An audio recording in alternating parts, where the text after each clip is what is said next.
Good evening, children. Today, we are going to review all the modals. The main modals we will be looking at are can, could, may, might, shall, should, will, would, must, ought to, and dare.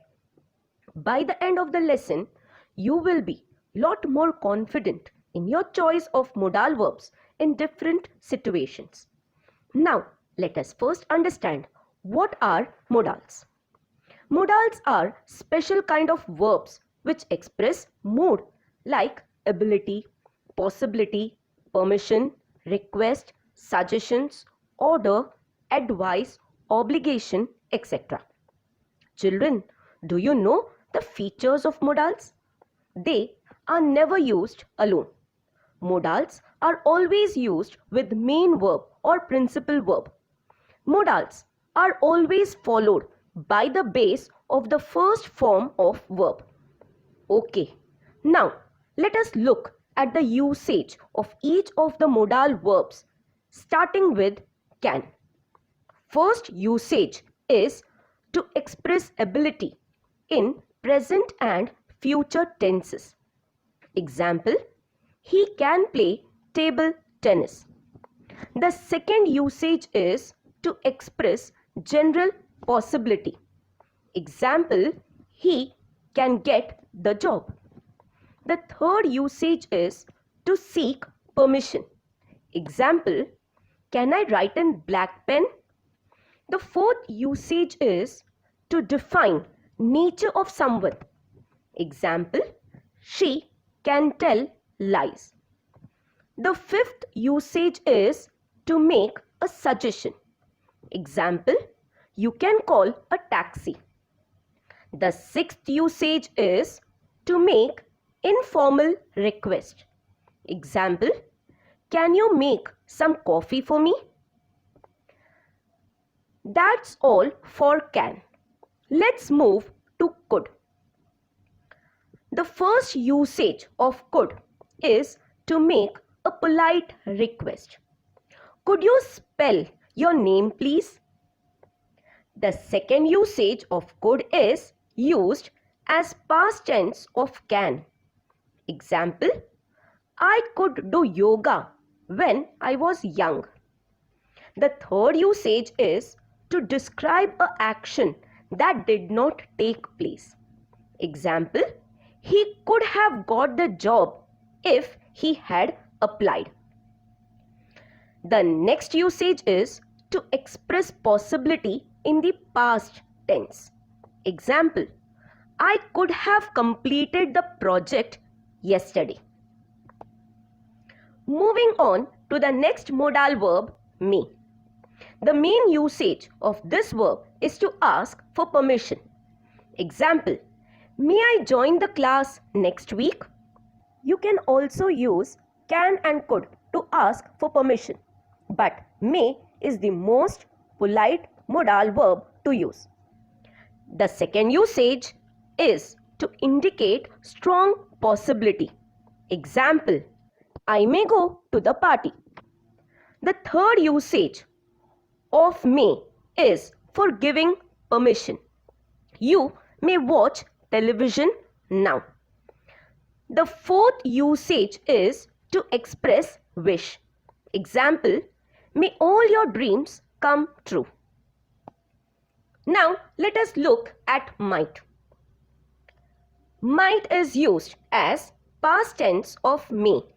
Example, he said he might change his mind.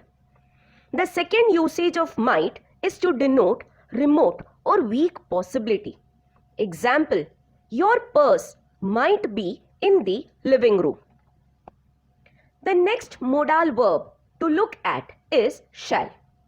Shall is used with first person simple future only when time is involved. Example, we shall leave for Delhi this evening. The second usage is to make a request. Example, shall I take this pen? The third usage is to make a suggestion. How shall we go about resolving this issue? The fourth usage is expressing a duty in formal documents and contracts. Example, the borrower shall pay the installments in arrears. We can now move on to our next modal verb, should. Should is used to express future in past. Example, he said that I should attend her party. The second usage is to give advice. Example, you should avoid junk food. The third usage is to express obligation or moral duty. Example, we should respect our parents. The fourth usage is to express regret. Example, I should have answered the phone. Okay, now let's have a look at will. Will is used to denote future action. Example, Tina will go there tomorrow. The second usage is to make promise. Example, I will pick you up at around 6. The third usage is to predict. Example, I have a feeling he will turn down my invitation. The fourth usage is to volunteer. Example, you look exhausted. I will let you rest. The fifth usage is to make informal request. Example, will you put the waste out please? Okay, now let's move on to our next modal verb, would. Would expresses habitual action in the past. Example, she would go out for walk daily. The second usage is to make polite request. Example, would you please sit down? The third usage is to make an offer. Example, would you like to have some tea? Moving on to must. Must is used to express a necessity felt by the speaker. Example, I must go now. The second usage is assuming something to be true. Example, she must be thrilled with these high marks on her tests. The third usage is to express obligation or moral duty. Example, you must obey the law.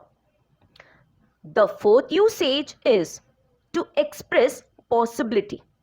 Example, she must have done her work by now.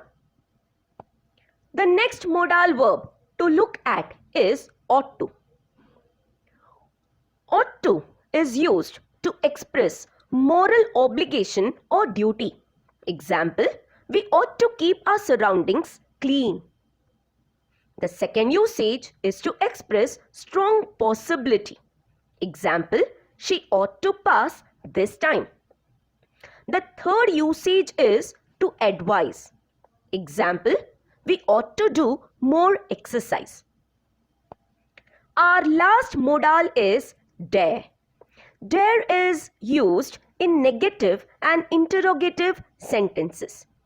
Example, how dare you speak to me like that? I hope the lesson is crystal clear to all of you. Thank you.